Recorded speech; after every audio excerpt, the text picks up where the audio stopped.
नमस्कार. 7च्या बातमीपत्रात मी दीपाली केळकर आपले स्वागत करते. सुरुवातीला एक नजर ठळक बातम्यांवर. देशातले 125 टोल प्लाझा या महिनाअखेरपर्यंत बंद केले जाणार, नितीन गडकरी. बांद्रा कुर्ला संकुलासारखे 5 प्रकल्प उभारून मुंबईला जागतिक आर्थिक केंद्र करण्याचा राज्य सरकारचा मानस. शैक्षणिक वर्षात दिनविशेष म्हणून साजरा होणाऱ्या दिवसांची संख्या कमी करण्याचा विचार, विनोद तावडे. वैद्यकीय क्षेत्रातल्या संशोधनाला प्रोत्साहन देण्यासाठी विशेष निधीची तरतूद करणार, गिरीश बापट. आणि रंगतदार सोहळ्यानं विश्वचषक क्रिकेट स्पर्धेचं उद्घाटन, क्रिकेट रसिकांना उत्कंठा प्रत्यक्ष सामन्यांची. आणि आता सविस्तर वृत्त. देशातले 125 टोल प्लाझा या महिनाअखेरपर्यंत बंद केले जातील, असं केंद्रीय रस्ते वाहतूक मंत्री नितीन गडकरी यांनी सांगितलं. 50 कोटी रुपयांपेक्षा कमी गुंतवणूक असलेले प्रस्तावित रस्ते टोलमुक्त केले जातील, असा निर्णय झाल्याचंही त्यांनी सांगितलं. हमने करीब 65 जगह पर छोटे छोटे प्रोजेक्ट पर टोल कैंसिल कर दिया और 100 करोड़ के नीचे जितने प्रोजेक्ट्स हैं वो पीपीपी मॉडल में उनके पैसे हम वापस करेंगे, हम सरकार से जमा करेंगे और मेरे अंदाज से करीब 125 जगह पर देश पर इसी महीने के एंड के पहले हम लोग टोल रद्द कर देंगे. 65 रस्त्यांवरची टोल वसुली याआधीच थांबवण्यात आली आहे, असं ते म्हणाले. देशभर राबवण्यात येणाऱ्या ई टोल वसुली पद्धतीमुळे सुमारे 88,000 कोटी रुपयांची बचत होऊ शकेल. तसंच टोल प्लाझावरच्या प्रतीक्षा रांगा कमी होऊ शकतील, असा निर्वाळा त्यांनी दिला. मुंबई दिल्ली महामार्गावरच्या 350 पैकी 140 टोल नाक्यांवर ई वसुली पद्धत राबवली जात असल्याची माहितीही त्यांनी दिली. दिल्ली विधानसभा निवडणुकीतल्या भाजपाच्या पराजयामुळे देशातल्या आर्थिक सुधारणांचा वेग मंदावणार नाही, असा निर्वाळा केंद्रीय वित्तमंत्री अरुण जेटली यांनी आज दिला. भारत अमेरिका वित्तीय भागीदारी बैठकीदरम्यान ते प्रसारमाध्यमांशी बोलत होते. देशात गुंतवणुकीला प्रोत्साहन देणं, रोजगार निर्मिती करणं तसंच दारिद्र्याचं उच्चाटन करणं या मुद्द्यांवर केंद्र सरकार ठाम असल्याचं त्यांनी सांगितलं. अमेरिकेचे वित्त सचिव जेकब ल्यू यांच्यासोबतच्या चर्चेमुळे भारत अमेरिका द्विपक्षीय संबंध बळकट होतील, असा विश्वास जेटली यांनी व्यक्त केला. आम आदमी पार्टीचे संयोजक आणि भावी मुख्यमंत्री अरविंद केजरीवाल यांनी आज पंतप्रधान नरेंद्र मोदी यांची नवी दिल्लीत भेट घेतली. या भेटीच्या वेळी दिल्लीचे भावी उपमुख्यमंत्री मनीष सिसोदियाही उपस्थित होते. केजरीवाल यांनी यावेळी पंतप्रधानांना मंत्रिमंडळ शपथविधीसाठी उपस्थित राहण्याचं निमंत्रण दिलं. मात्र येत्या 14 तारखेला आपण दिल्ली बाहेर असल्यामुळे या सोहळ्याला उपस्थित राहू शकणार नाही, असं मोदी यांनी केजरीवाल यांना सांगितलं. दिल्लीला पूर्ण राज्याचा दर्जा मिळावा, अशी मागणी केजरीवाल यांनी पंतप्रधानांकडे केली असून पंतप्रधानांनी या मागणीला सकारात्मक प्रतिसाद दिल्याची माहिती सिसोदिया यांनी पत्रकारांशी बोलताना दिली.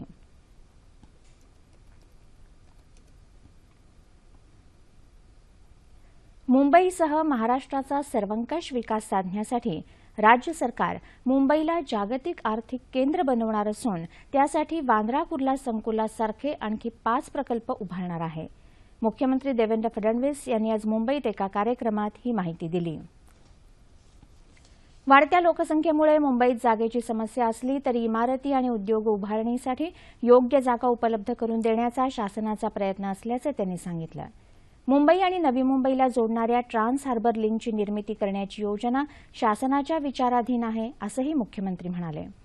उद्योगांना पायाभूत सुविधा देण्यावर भर दिला जात असून भिवंडीजवळ लॉजिस्टिक हब उभारण्यात येईल, असं फडणवीस यांनी फिक्कीतर्फे आयोजित एका परिषदेत सांगितलं.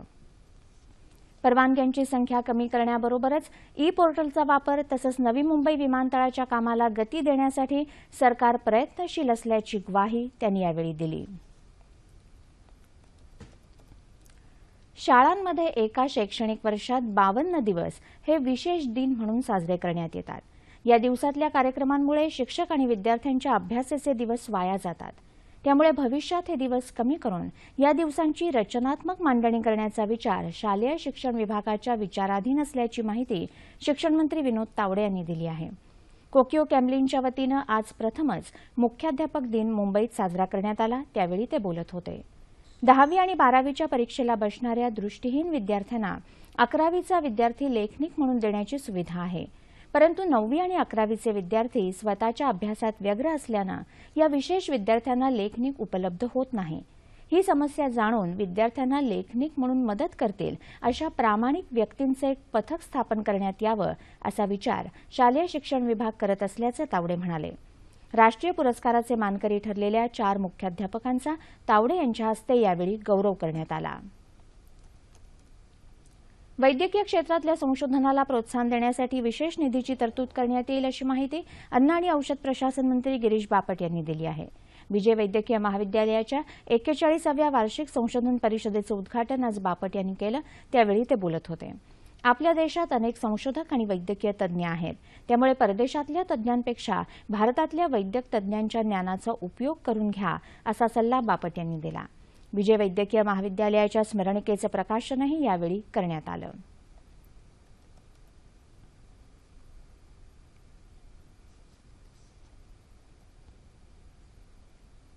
सध्याच्या सरकारमध्ये महत्वाची खाती एकाच मंत्र्याकडे देण्यात आली असून कृषी खातं आणि गृह खातं हे वेगळं असावं अशी मागणी विधानसभेचे विरोधी पक्षनेते राधाकृष्ण विखे पाटील यांनी केली.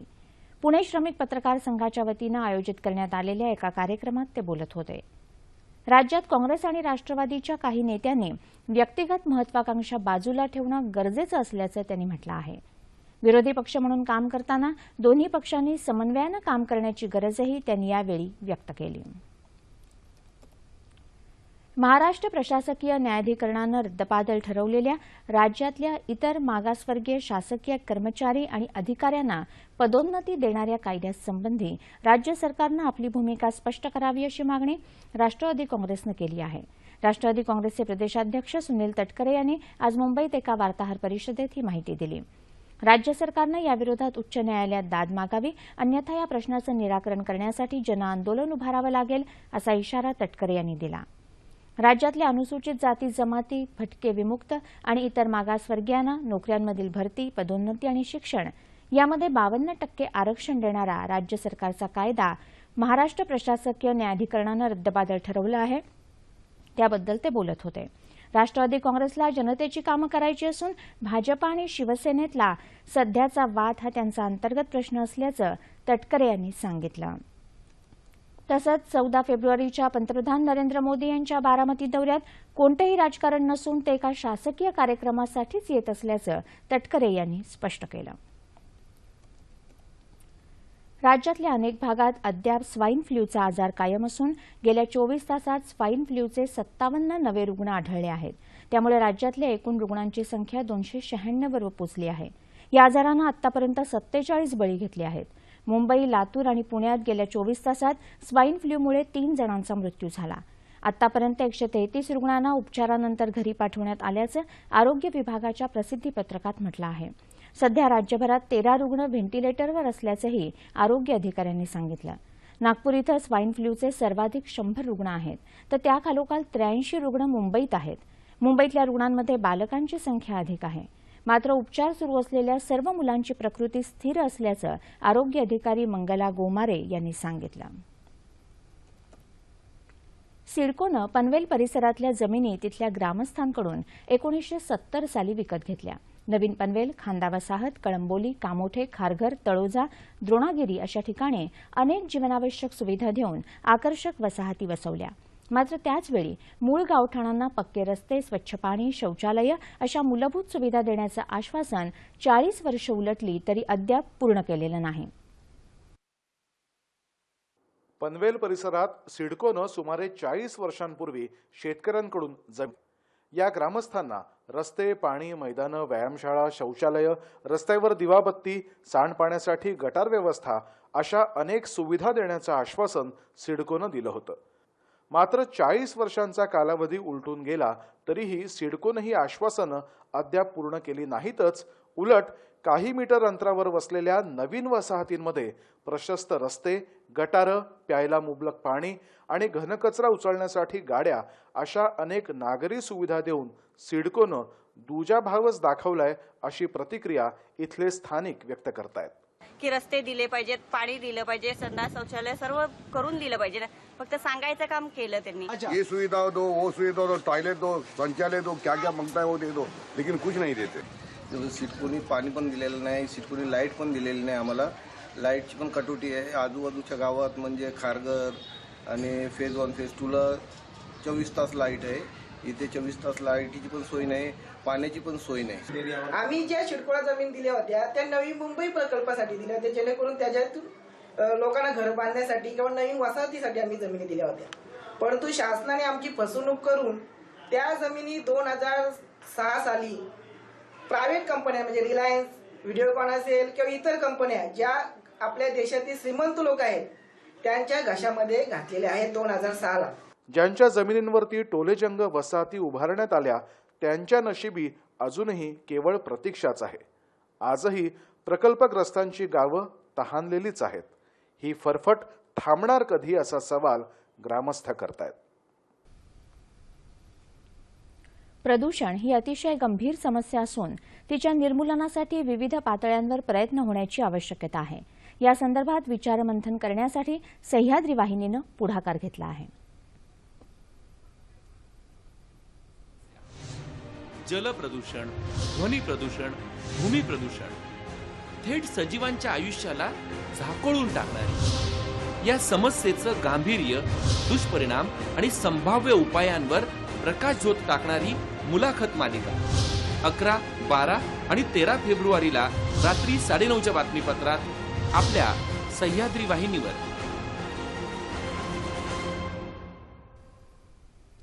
आर्य समाजाचे संस्थापक आणि समाजसुधारक स्वामी दयानंद सरस्वती यांची आज जयंती. धर्माधर्मामधल्या अनिष्ट रूढी आणि प्रथांविरोधात जनजागरण करण्याचं महत्त्वपूर्ण कार्य स्वामीजींनी केलं. त्यासाठी त्यांनी हिंदू धर्माबरोबरच मुस्लिम आणि ख्रिस्ती धर्मग्रंथांचा साकल्यानं अभ्यास करून लोकांना बुद्धिप्रामाण्यवादाची शिकवण दिली. भारताच्या स्वातंत्र्य लढ्यातही स्वामीजींचं योगदान महत्त्वपूर्ण होतं. त्यांनी इंग्रजांच्या जुलमी कारभाराच्या विरोधात जनमत संघटित करून वेळप्रसंगी सशस्त्र क्रांती करण्याचं स्फुल्लिंग समाजामध्ये चेतवलं. स्वातंत्र्य, शिक्षण आणि सामाजिक सुधारणांच्या क्षेत्रात स्वामी दयानंद सरस्वती यांचं योगदान उल्लेखनीय आहे अशा शब्दात पंतप्रधान नरेंद्र मोदी यांनी स्वामीजींच्या कार्याचा गौरव केला आहे. क्रिकेट स्पर्धांचा मानबिंदू असलेल्या विश्वचषक क्रिकेट स्पर्धेचं दिमागदार उद्घाटन आज ऑस्ट्रेलियातल्या मेलबर्न आणि न्यूझीलंडमधल्या ख्राइस्टचर्च इथं झालं. येत्या शनिवारी म्हणजे 14 फेब्रुवारीपासून सुरू होणाऱ्या विश्वचषक क्रिकेट स्पर्धेचं यजमानपद यंदा ऑस्ट्रेलिया आणि न्यूझीलंड संयुक्तरित्या भूषवणार आहेत. स्पर्धेच्या पहिल्याच दिवशी न्यूझीलंड विरुद्ध श्रीलंका आणि ऑस्ट्रेलिया विरुद्ध इंग्लंड असे सामने रंगणार आहेत. तर 15 तारखेला ॲडलेड इथं भारताचा सामना पारंपरिक प्रतिस्पर्धी पाकिस्तानबरोबर होणार आहे. क्रिकेटच्या या भव्य सोहळ्यात क्रीडा रसिकांसाठी 43 दिवसात एकंदर 49 सामन्यांची मेजवानी असून 29 मार्च रोजी मेलबर्न इथं होणाऱ्या अंतिम सामन्यानं या सोहळ्याची सांगता होणार आहे. भारतानं याआधीचा 2011 सालचा विश्वचषक जिंकल्यानं यंदाही तो भारताकडेच राहावा अशी क्रिकेटप्रेमींची अपेक्षा असून सर्वजण विश्वचषकाचा उत्कंठापूर्ण थरार अनुभवायला सज्ज होत आहेत. आणि आता हवामान वृत्त. येत्या 36 तासात उत्तर मध्य महाराष्ट्रात तुरळक ठिकाणी हलक्या स्वरूपाचा तर विदर्भात तुरळक ठिकाणी मेघगर्जनेसह पाऊस पडेल अशी शक्यता हवामान विभागानं वर्तवली आहे. याच काळात उर्वरित राज्यात हवामान कोरडं राहील असा अंदाजही व्यक्त करण्यात आला आहे. आणि आता तापमान अंश सेल्सिअसमध्ये. मुंबई कमाल 33, किमान 17, नागपूर 29 आणि 15, पुणे 31 आणि 13, औरंगाबाद 30 आणि 17, नाशिक 31, 13, कोल्हापूर 32, 18, रत्नागिरी 33, 17, सोलापूर 34, 16 आणि अमरावती कमाल 30 आणि किमान 16 अंश सेल्सिअस. शेवटी ठळक बातम्या पुन्हा एकदा. देशातले 125 टोल प्लाझा या महिना अखेरपर्यंत बंद केले जाणार, नितीन गडकरी. बांद्रा कुर्ला संकुलासारखे 5 प्रकल्प उभारून मुंबईला जागतिक आर्थिक केंद्र करण्याचा राज्य सरकारचा मानस. शैक्षणिक वर्षात दिनविशेष म्हणून साजरा होणाऱ्या दिवसांची संख्या कमी करण्याचा विचार, विनोद तावडे. वैद्यकीय क्षेत्रातल्या संशोधनाला प्रोत्साहन देण्यासाठी विशेष निधीची तरतूद करणार, गिरीश बापट.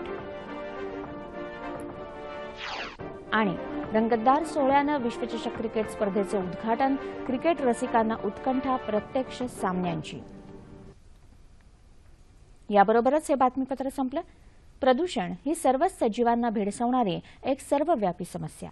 या समस्येच्या विविध पैलूंचा वेध घेणारी मुलाखत शृंखला आम्ही 9:30च्या बातम्यांमध्ये सादर करत आहोत। या अंतर्गत आज ध्वनी प्रदूषणाचं स्वरूप आणि त्यावरचे संभाव्य उपाय याविषयी संवाद साधण्यासाठी सामाजिक कार्यकर्ते डॉ. महेश बेडेकर यांना 9:30च्या बातम्यांमध्ये आमंत्रित केलं आहे। तेव्हा पुन्हा भेटूया रात्री 9:30 वाजता सह्याद्री वाहिनीवर। नमस्कार।